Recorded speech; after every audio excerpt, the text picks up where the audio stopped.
I can't tell you. Okay, now we're live again. Oh yeah, again. Also, oh my God, I'm so sorry, guys. We were talking here, and I completely missed the go live button. So we were talking a lot of stuff here, and you guys didn't listen. I'm sorry about that. So now we're starting over, and it's a pleasure for us to have you here with us. And thanks, Martin, for your time. And for all of you that are listening to us, Innovation Exchange is a project that is starting right now with Metanoia.Digital, which is my company. And the idea is to do this cross-cultural exchange on what are the topics that innovation is, the topics and results that innovation is bringing in different countries all over the world, okay? And with me, I have Martin, which is a good friend. We met in one of the projects we ran in Berlin. And for all of you who doesn't know me yet, my name is Harold. I'm from Brazil. I'm the CEO of Metanoia.Digital. And Metanoia.Digital is a company that works with digital transformation and innovation in big corporations. We have run over 80 projects all over the world, across the globe, 4 continents. And in one of these projects, I met Martin. So it's a pleasure to have you all in here. And be aware that the audio of this live broadcast will be available in our podcast. I'll be promoting and sharing the link for all of you guys that are listening. And I hope we have a great conversation with Martin. So please, Martin, thank you very much once again, and welcome to this talk. And please introduce yourself to our audience. Yeah, thank you, Harold, for having me. It's good to see you again after such a long time. Yeah, and it's good. It's always good talking to you. Yeah, for all the others who don't know me yet, Martin Beyer. I'm an innovation consultant at Deloitte Consulting in Germany, and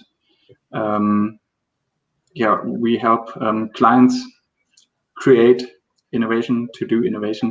So we have a end-to-end offering. We're starting with this strategy, but we are also helping our clients come up with new solutions, implementing innovation squads, innovation departments, innovation labs, and all those things. So from strategy, we are also doing the implementation and getting our hands dirty.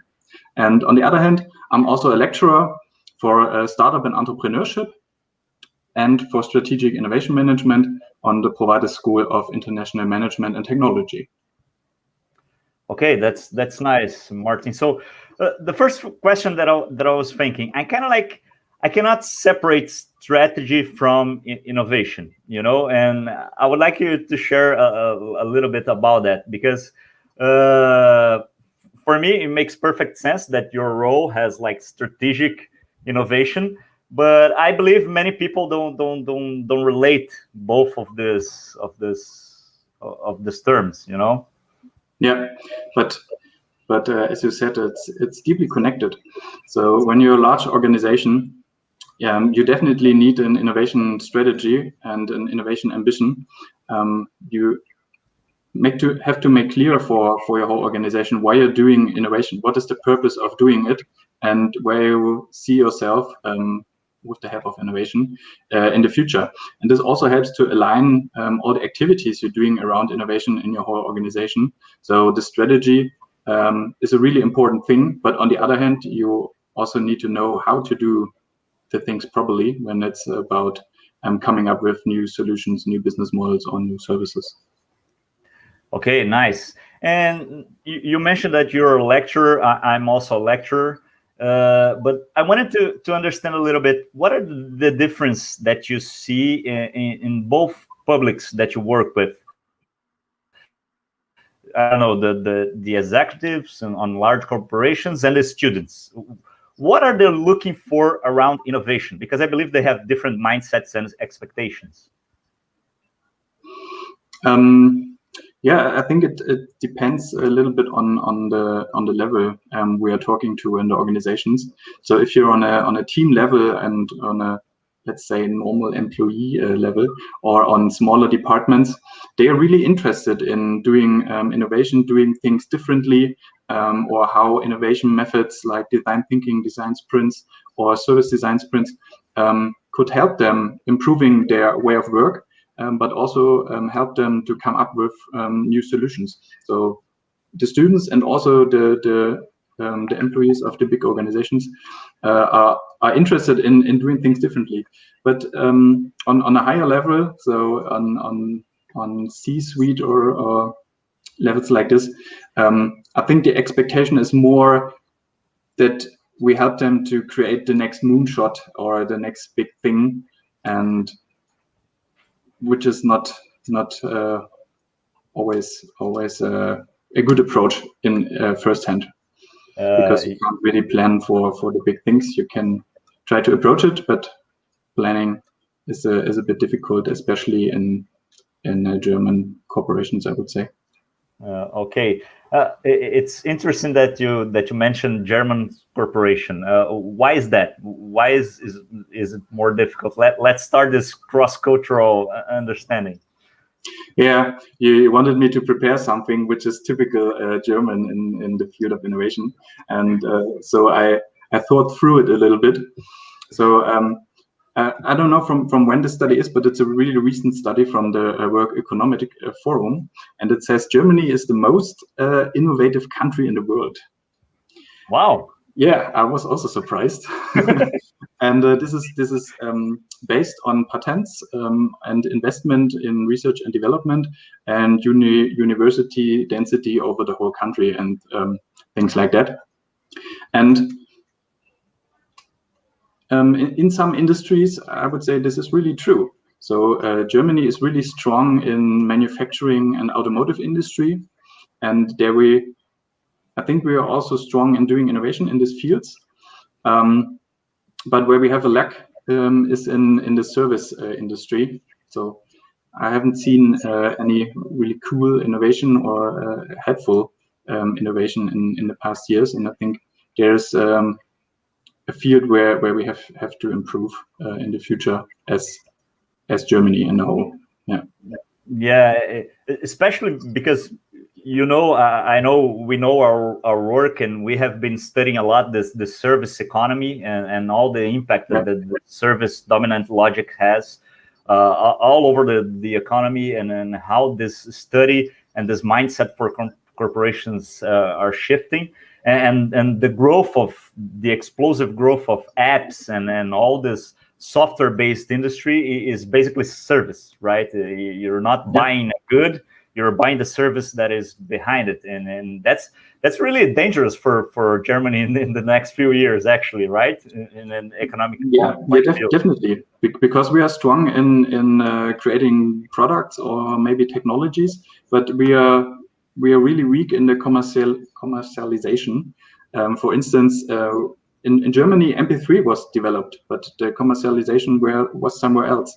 Or a German guy developed the software, the KI software, the AI software for Siri, but Apple used it. So we are not really good in making money out of our ideas. let's state it like this. And what I see in the big corporations, they are really good in keeping their core business together and keeping things running and improving products they have or processes they have or services they already have and improving it and making it better. They're really good at this, and this is also a good point. But to be also successful in the future, I think it's also important to come up with really new solutions and to find ways how to create them. And if you're really strong in keeping your core business running and improving all the things you already have, then it's sometimes really difficult to do things really different, to come up with really new solutions, because you can't adjust the approach you have for improving. You can't adjust this approach for really new markets, new customers, new technologies, new fields, because there you don't have enough information. When we're talking about core innovation and your core business, then you know everything. You know how the technology works. You know your customers, you know how they would behave, you know the potential, and you know almost everything. But if you want to come up with really new things, then you don't have this information. Then it's just guessing. And so what we are trying to do with our clients is to show them the difference. So both of those things are important, but you can't do the same, or you can't have the same approach for those two different things. Yeah, that's an interesting point, because we have seen now kind of like a vaporization of all the industries, right? We're going towards software, and there's no more barriers, and you know, Amazon is renting cars in Spain now, so it's kind of like a crazy world, right? If we go back for like the 80s and the 90s studies on strategy, they will say this guy is crazy, you know, but this guy is ruling the world. Because I believe that's the paradigm shift that digital brings. You know, we break barriers. We have software is way easier to produce innovation around software instead of hardware, which is the strong part of Germany economics. And right now we're having this breaking barriers, and this is crazy, man. It's really weird, right? And I heard recently that Daimler is also starting a whole new project on the Mercedes-Benz brand to change towards a more like rental style and peer-to-peer something, you know, and that's going to be really cool to see, you know, how is the industry behaving around this shift. It's pretty interesting. And it's interesting that the point that you mentioned around the knowledge that companies have around their customers, etc. Sometimes I feel, especially when I go to certain customers, that's actually a problem, because it creates like a know-it-all mindset, you know. I know how it works, or it can be done in another way, you know. Yeah. Do you face that a lot? Or I am our customer segment. We don't have to talk to real clients. I am our customer segment. I can tell you how to do it. Exactly. Yeah, of course. Because as I mentioned, they're really strong in keeping the core business running and to improving it. But of course, this is also a high risk, because on one hand, it could lead to over engineering. So at some point, your product is way better than the needs or expectations of your clients, and you keep on improving, but nobody needs it. And this opens a big door for smaller new businesses who can come up with the minimum valuable services to solve the special needs of some customer segments. And yeah, on the other hand, it also leads to I think false is a strong word, but it could lead to false new solutions, because you're thinking based on the client or on the customer segment you already know. You're thinking, you know, also the other customer segment, and you're coming up with solutions you think could be good, but which are maybe not the best ones for the customer segment, or where is really no need in this customer segment for the solution you come up. And that's why also some solutions are failing. Yeah, interesting topic, because you know, many large corporations, they have this mindset that you need to build something huge, you know. And actually the biggest changes we have seen in the last few years around innovation and disruption is actually decoupling the customer's journey, you know. And each little startup is taking a part of it, you know it well, you know. And once they lead in that specific moment of the customer's journey, they have a growth that is impressive, you know. Here in Brazil, we have one of the largest fintechs in the world, that is Nubank. And they did it exactly like that, you know. They didn't thought, hey, let's build a bank. They said, you know, credit cards in Brazil suck. So let's change the credit card experience, and now they're like one of the top 5 banks in Brazil. They're growing amazingly fast, and it's crazy, and how are the banks going to hold that? They can't. They have this huge structure that they need to move a lot, and it's really hard. And I still see that mindset in large corporations. We have a customer, he has all these needs, and we need to take care of the whole journey, and etc. It's interesting that you mentioned that. And let me ask you something, Martin. We have, at least I believe I have this bias, or I don't know, from my studies or anything else, that German's culture is very hierarchical and not very, I don't know, collaborative. It's my bias. But in innovation, we always talk about multidisciplinary teams and collaboration, and the end of hierarchies, and the focus on ideas and not positions. How to deal with this paradox in the culture? I don't know if it's true. You can confirm me or not. And if true, how can you deal with this paradox? So I wouldn't say that this is really a German culture thing. So I wouldn't say it's the whole culture that is hierarchical. But what I see in really old, let's say old corporations that are existing for a long time now here in Germany, there I see often really hierarchical structures. And which leads to some problems, of course.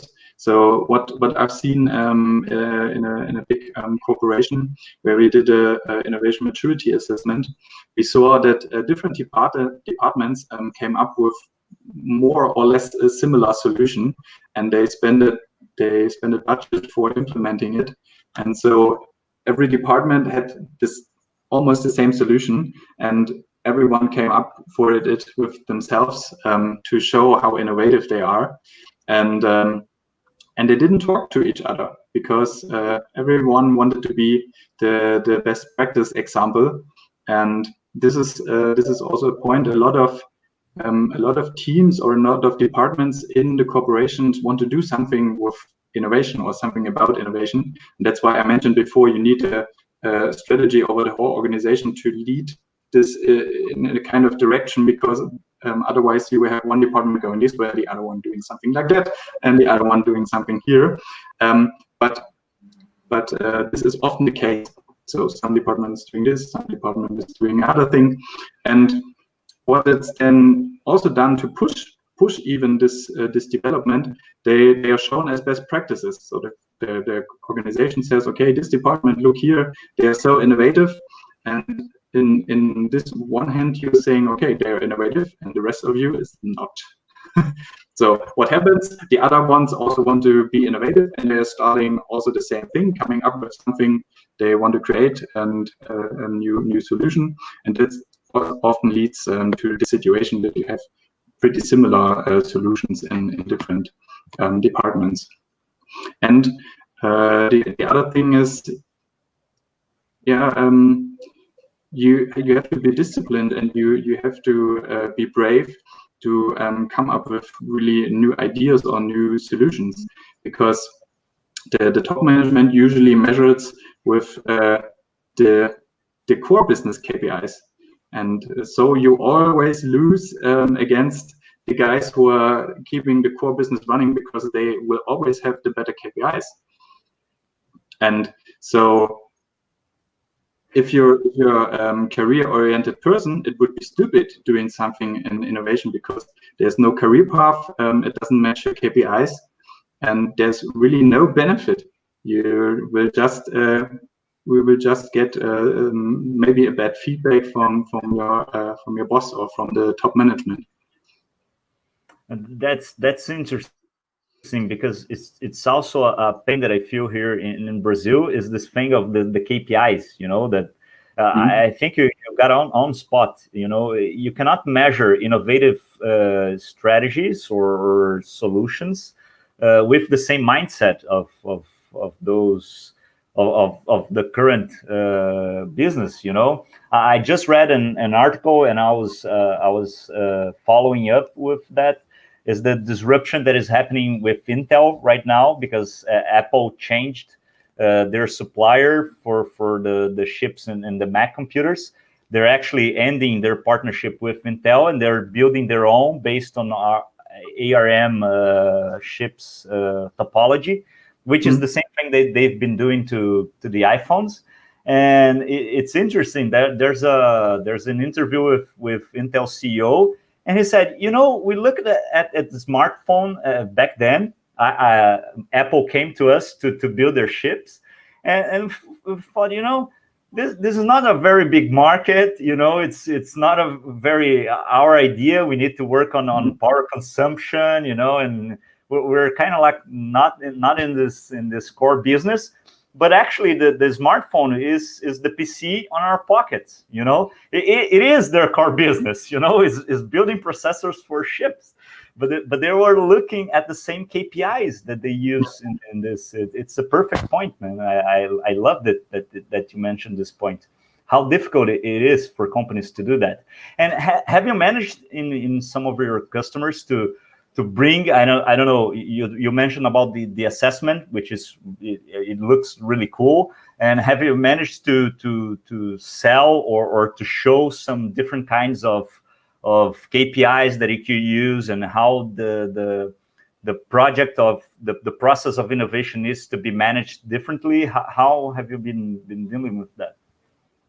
Yeah. What we are usually doing is we're not having one small bet with a big budget on one idea. So we are trying to build an ecosystem where we will have initially a lot of ideas, and we will spend a really small amount of money for each idea, so that they can develop and improve the idea. And then we will have, let's call it stage gates. It's not really stage gates, but we will have a review of the existing ideas, and the ideas with the highest potential. Potential means we have done user tests, and we have positive feedback, and on later stages will we have a problem solution fit, and then some ideas will be rejected and the others will get a bit more budget, and then they will come up with a business model, and we'll see if their business model could be successful. And then we're doing experiments about the business model, if all the aspects we came up with in our ideation phase, if those are really true in the market, and if the customers really behave like we expected before. And so you're going step by step even further, and you're spending more and more for the ideas with the best potential. And if you're good, maybe in the end there is one or two really good ideas that could be your new core business. Yeah, that's interesting. It's a very good path for large corporations, right? And let me ask you something. You mentioned to me when we were discussing before the talk about a concept called lean change. Can you explain us a little bit on that? Yeah, this is also one answer to your question before, where you ask. I think it was a bit how we can approach this hierarchical structures. Mm-hmm. And yeah, lean change is actually it's a Deloitte method, but it's also free available, so no IP claiming or something like that. But actually it's a change method that's not especially designed for innovation. On first hand, it was designed to do agile transformation, but we are using it for every kind of change project. So we use it for IT outsourcing, for, of course, agile transformation, but we are also using it in our innovation projects. And what it basically does is approach with really small changes. So instead of the usual consulting approach, where you as a corporation hire expensive consultants, then you lock yourself in a meeting room, and then you're trying to develop a target picture or a target state. And then after 1 week or so, you come out with a big concept paper, and on day X, it is implemented, and in 1 week or in 1 day, everything has to change. And then you need change managers and change consultants to consult your organization over years why this approach you developed in a locked room is really better, or is way better than everything you've done the years before. And what we're doing differently is we're doing it together with the people who are impacted by the change. So it's not always the top management, it's also the employees that will be impacted by the changes. So we're doing it together with them. This is one point. The other point is we're doing really small changes. We call those minimum viable changes. So one minimum viable change will be a change. This will have minimal change in the whole organization, but will have at least a little impact. So then we're doing it, and what is also important afterwards, we're measuring if it was successful. And if it wasn't successful, because it was based on assumptions we created together with the client employees and the client management, but we can't talk to the whole organization, but we talked to a lot of people before. And if we see, okay, there was not the expected impact based on our assumptions, then the minimum viable change will be rejected.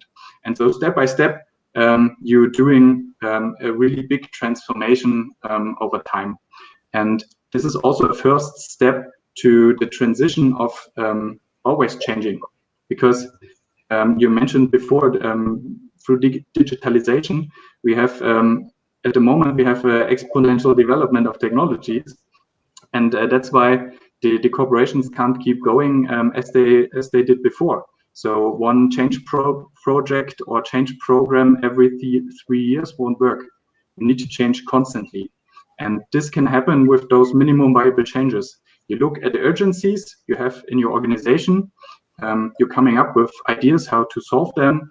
You talk to a lot of people in your organization if this could work, and then you're trying things out, like you would do in innovation projects with methods like design thinking or all the things. It's quite similar approach, and this really works really good for all those things, as I mentioned, IT outsourcing, agile transformation, innovation projects.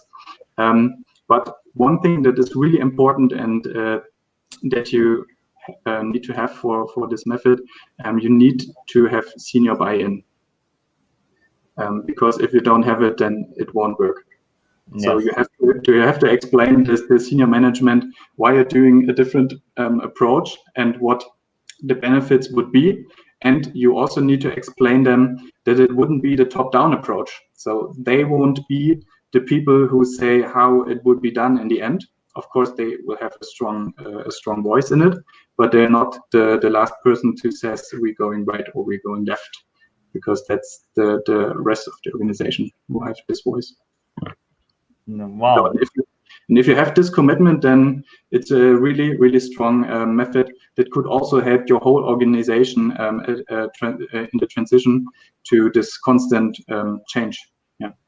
Yeah, that's really cool. I love the term minimum viable change, because usually when we think change management projects, it's this huge stuff. Yeah. Usually ran by the HR department or the CEO, and it's really top-down stuff, yeah. And that actually doesn't work, My I don't know how you say in English, but the book that is on beside my bed, that I sleep on the side of it around innovation, is The Fifth Discipline from Peter Senge, which is actually like a 90s book, and he says a lot about that. He talks a lot about sharing a vision and joining and having the group get together, the teams together. And he even has a scale of how people are involved in a change management process, according to the way you do. If you just tell them, they have no involvement, and usually change management projects is like an email newsletter that the HR department sends and says, hey, we're actually doing this right now, and everybody's like, what the hell? And actually the highest level on involvement, according to his research, is the co-creation, and we know that because we work with innovation. We started working together with design, which is a very collaborative and co-creative process, and it's really interesting that he mentions that, and then the process, as you told me, is very collaborative and very co-creative. That's really cool, really cool. I love the term. Yeah, and what we see in such projects is at the beginning you might have the people against you who will be impacted by the changes that needs to be done, but the approach is bottom up, and so you're trying to get them into your team and to make them part of the change, and so they're doing the change for themselves, you could say, and so they can't be against it because they need to come up with ideas how to improve their own situation. They can't just say, the top management sucks and they don't know how to do it. Yeah, we don't need the top management here. Now it's your task. And this is really interesting because in one project we created with the whole organization. It was a smaller company with the whole organization and the top management together. So every employee, including the top management, we created the innovation vision for the next years. And a lot of people, a lot of employees who have never done anything with innovation, who are just workers, blue collar workers, they said, oh gosh, this is so hard coming up with a strategy. I thought the top management is just sitting around and drinking coffee and talking about things, and they are just creating slides. But this is so difficult, and so they also acquired a better understanding of how hard the job of a top management actually is. Yeah, exactly. That's cool, and that brings us back to the empathy, that we share. We spread so much around design thinking, and we try to evangelize so much. It's great that both end of the companies have this empathetic mindset around the work of the other, and this is really powerful stuff for innovation. Martin, I know you've mentioned quite a few times here design thinking and design sprints. We met working with a design thinking project, and I remember you were doing like a master's or a doctorate degree on that or something like that. And how is, design was born in Germany, and I remember when I was there before we met in the workshop, I was at Bauhaus, visiting the school and sleeping over there, and how is design, like design for innovation, using the mindset or the thinking of the designer spread around Germany, because one thing is to have those beautiful products that Germany always produce, those amazing, things for the home, and nice technologies. There's a lot of companies in Germany that produce beautiful stuff. But how is the design approach for innovation working in Germany? Is it like going well, or it's kind of like, Bauhaus is Bauhaus, design thinking is another stuff, Yeah, actually, if I tell my students that design thinking and all the stuff was developed in Germany, everybody's like, what? And because usually the answer you get from people is, yeah, it was something like Stanford and IDEO and those things came up with it. But actually, it was developed in Weimar years ago, before IDEO or the Stanford University did something with it. And it's interesting to see the path. So I think it was kind of going from Germany going to the US somehow, and then it was done by IDEO and became really popular, and then it was promoted by Stanford University. But I think in around about 2005, something like that, it came back again to Germany, because the Hasso-Plattner Institute from SAP they had a cooperation with the Stanford University, and they had here in Germany the first university course about design thinking, like it's in Stanford. And with that, the method also became here more popular than it was before. And I think up from then, now in the big corporations, everybody knows what design thinking is. But what the people usually say, yeah, it's a kind of innovation method, or some will say, yeah, it's a workshop. We did it. It was 2 days. It sucked. we're not doing design thinking anymore. But as the name suggests, it's not a method and it's not a workshop. It's a way of thinking and it's a way of doing things. And you can apply design thinking to your whole organization. And this lean change method is also kind of in the design thinking mindset, yeah. Because what actually it says, design thinking is just the way how designers are doing things. And yeah, but what I see, a lot of companies just see it as a method you can use for some days, or if they're more mature, then maybe several months. But yeah, mostly it's a workshop method for the people. And if they say design thinking, then it's like 2 or 3 days workshopping, and at the end there's nothing coming out of it. So they have maybe some cool ideas. Maybe they managed to do some user testing and came up with some first low fidelity prototypes. But afterwards, when the workshop is over, nothing happens with it.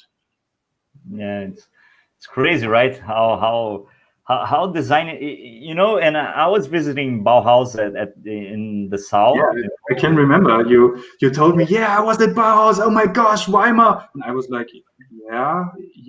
Why is it so crazy for you being in Weimar? Because it's a really small town somewhere in the middle of Germany. There's like nothing. Everybody here knows it. And you were like, oh my god. Yeah, and it's interesting, because we see, the mindset was already there, 100 years ago. Bauhaus just completed 100 years, and there was like a huge event in Germany, in several cities, and everything, and you see the same mindset. That's really cool. It's crazy. And actually, when we think about innovation, at least me that come from the design school, we're like architects of innovation.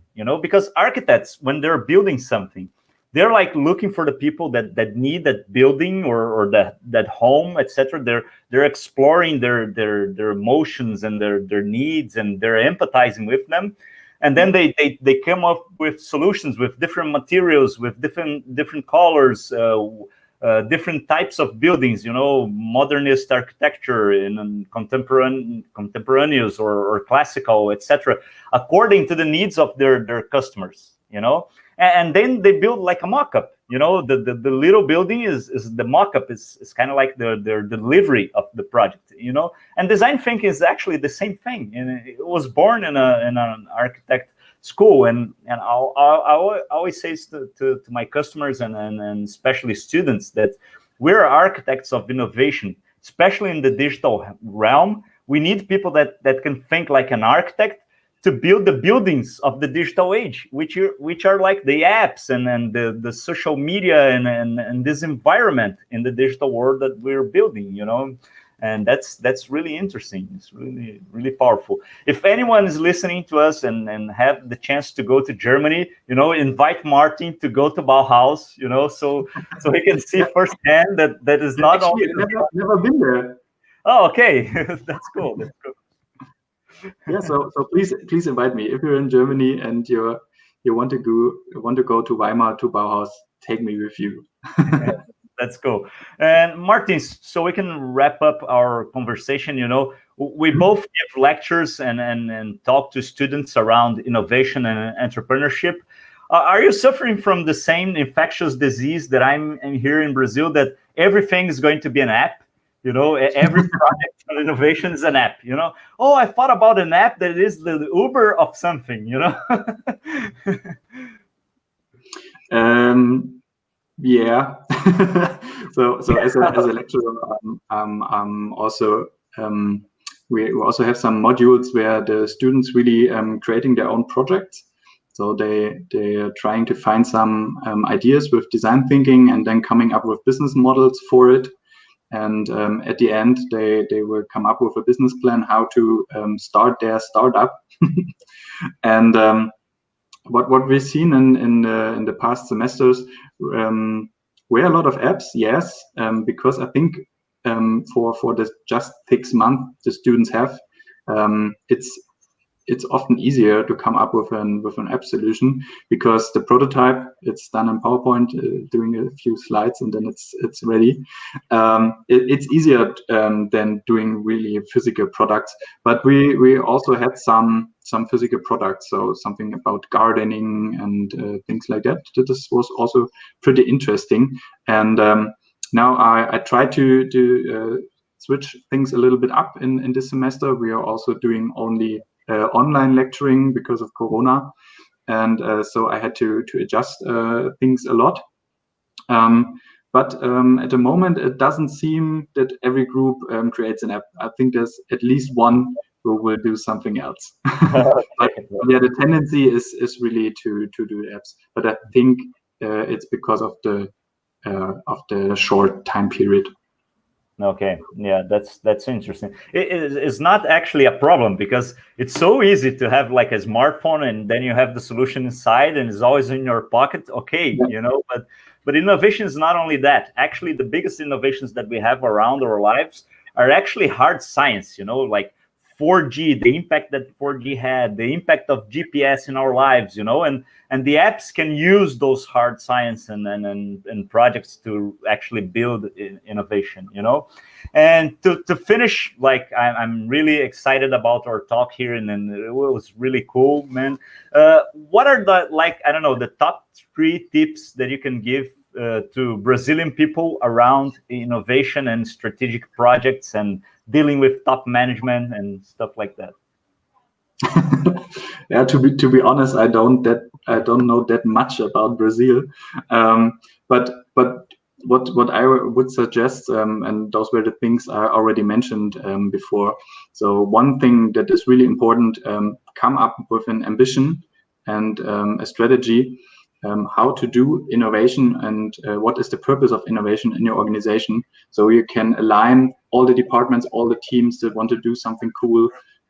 You can align them that they will help you as a company to create really viable solutions, because that's what innovation is about. You want to create as an organization future revenue, right? This is the whole purpose of innovation. And the other thing is really, try new things, be creative on one hand, but also be disciplined to as I said, after the workshop, what you're doing with the ideas. You need discipline to really implement them, to create a business model for it, or maybe create first prototypes, proof of concepts, and all the things. You need a lot of discipline to keep on track and to keep on going. And the other thing, top down won't work for innovation. You need to collaborate. Bottom up approaches already work, because when you're a top manager, what you're basically saying when you're doing things top down, you're basically saying you're way smarter than the 20 people that are working for you together. And I don't know, I haven't met such a top manager yet who is really smarter than 20 people working for him. And so you should really be open for the people working for you, because usually they have really cool ideas, and you can use it for your own success. So I think those would be the most important point, and this also a good summary, I think, for our discussion. Yeah, that's great. Actually, the point number 2 around creativity and discipline is really important here in Brazil, because we always say that we are very creative, but we are not very innovative, because we cannot, transform that creative idea into a business, into a product, market it. We're very bad at that. So that was the perfect point, and I think we can wrap up our conversation here. Thanks a lot for your time again. Thanks a lot for the time of the audience listening to us. And remember that this audio will be available in our podcast. And here in the chat, I just sent to you guys a link for a Google Forms. That is actually an invitation for us to run together an EXO assessment. And Martin, I introduced Martin to a group of people that work around exponential organizations and exponential technologies. And we have an assessment there that you can really understand how does your company is around the use of top technologies and exponential technologies.